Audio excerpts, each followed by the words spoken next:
ఒకానొక సాయంత్రం పరమానందయ్య గారి శిష్యులంతా ఆశ్రమంలో కూర్చుని సరదాగా మాట్లాడుకుంటున్నారు. ఇంతలో ఒక శిష్యుడు మిగతావారితో, మన గురువుగారు చాలా గొప్పవారు. ఆయనకు తెలియని విషయమంటూ లేదు. వయస్సు పైబడుతుండటంతో ఆయన అంత వేగంగా నడవలేకపోతున్నారు. ఎలాగైనా మనందరం కలిసి గురువుగారికో గుర్రం కొనిపెట్టాలి అన్నాడు. మిగతావారు సరేనన్నారు. మరుసటి రోజు ఉదయాన్నే మాంచి ఎత్తు, లావు, పొడుగు, రంగు ఉన్న శ్రేష్టమైన గుర్రాన్ని వెతికేందుకు ఇద్దరు శిష్యులు బయల్దేరారు. దారిలో వారికో చెరువు, ఆ పక్కనే పచ్చటి బీళ్ళు, వాటిల్లో మేస్తున్న కొన్ని గుర్రాలు కనిపించాయి. అక్కడికి దగ్గర్లోనే మరో పొలంలో గుమ్మడి పాదులు, వాటికి పెద్ద పెద్ద కాయలు ఉన్నాయి. వాటిని చూసి, గుర్రాన్ని కొనాలంటే చాలా డబ్బు ఖర్చవుతుంది. పక్కనే గుర్రం గుడ్లు చాలా ఉన్నట్టున్నాయి.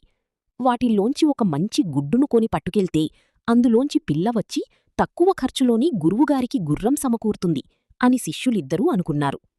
గురువుగారి గుర్రం. అదే విషయాన్ని ఆశ్రమానికి వెళ్ళి మిగతావాళ్లకు చెప్పగా వాళ్ళూ ఆ ఆలోచన బాగుందన్నారు.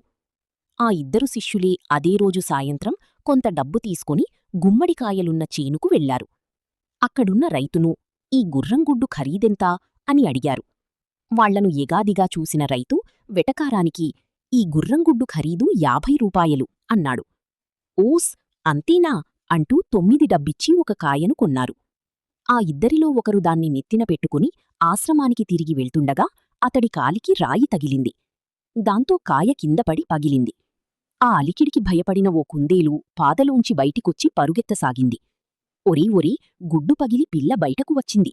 బయటకు వస్తూనే ఈ గుర్రం పిల్ల ఇంత వేగంగా పరుగెత్తుతోందంటే ఇక పెద్దదైతే గురువుగారిని మేఘాల్లో తీసుకెళ్తుంది కాబోలు అనుకుంటూ ఆ శిష్యులిద్దరూ ఆ కుందేలును పట్టుకుండామని దాని వెంటపడ్డారు. కాని అది ఎంతకూ దొరకలేదు. ఇక లాభం లేదనుకుని దిగాలుగా ఆశ్రమానికి తిరిగిళ్లారిద్దరు.